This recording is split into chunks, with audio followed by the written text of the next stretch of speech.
Hello, everybody. This is Becky here at Aunt Beck's Creations, and I just wanted to come on and give an update to everyone that kind of enjoys seeing our cats in the videos.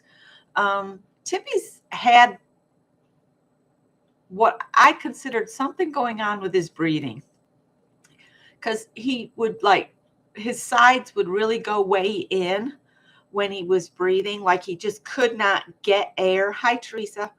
So when we ripped up the last of the floor and stirred up all that dust and debris and stuff, he started sneezing again, and that seemed to get worse, the clenchy kind of breath. So I took him to the vet yesterday, and the vet, she couldn't hear his heart at all. His heart, she couldn't hear it with the stethoscope.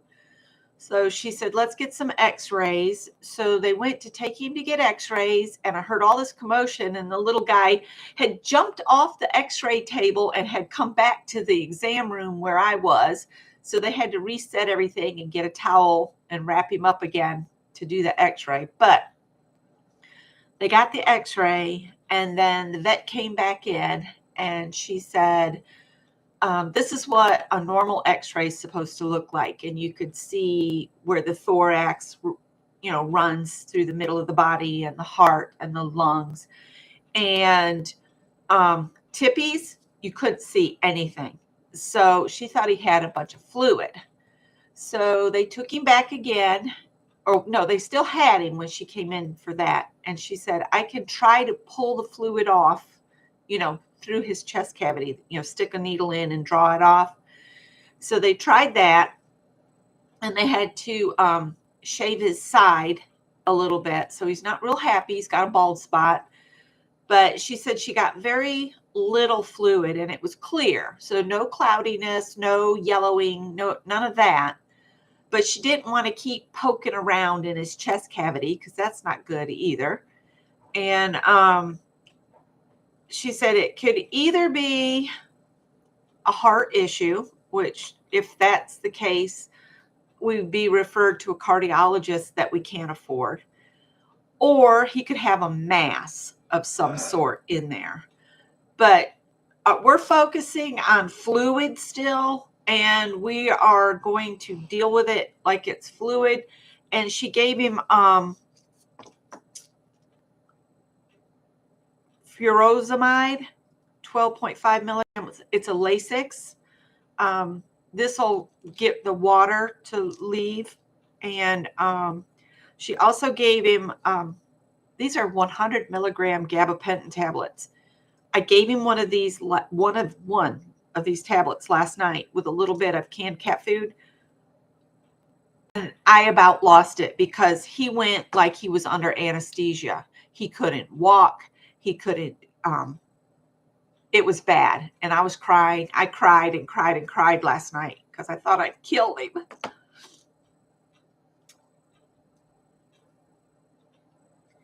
So I'm not giving him any more of these until I talk to her.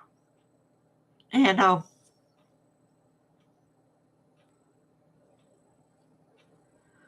he is doing better this morning. So I'm going to keep going with the fluid pill. I'm waiting for the vet to call me back. And I didn't know I was going to start crying, but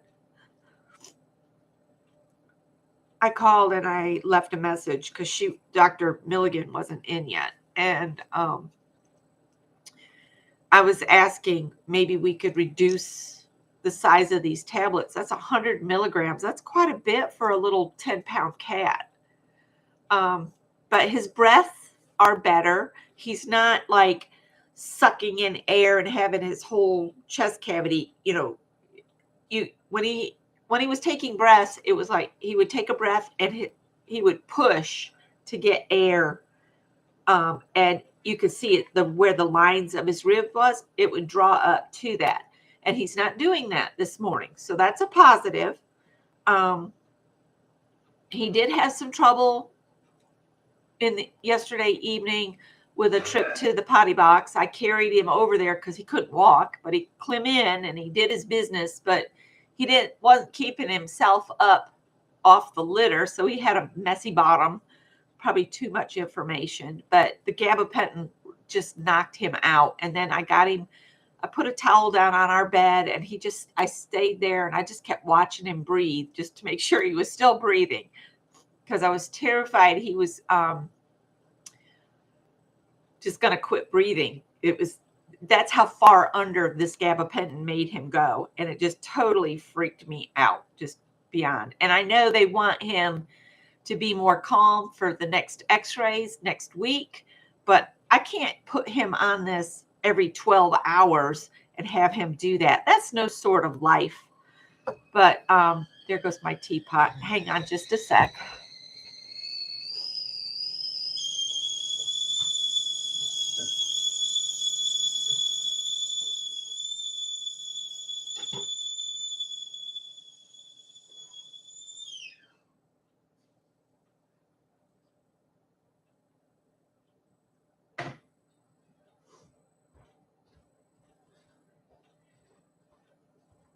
But he is doing better. So I'm going to just go with that. He's doing better this morning.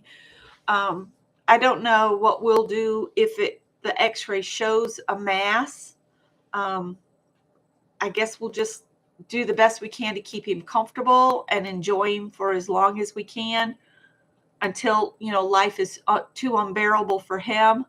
I'm not ready to let him go at all. So there's that. But I wanted to do an update and let you guys know. That's why I've been kind of quiet this week compared to usual.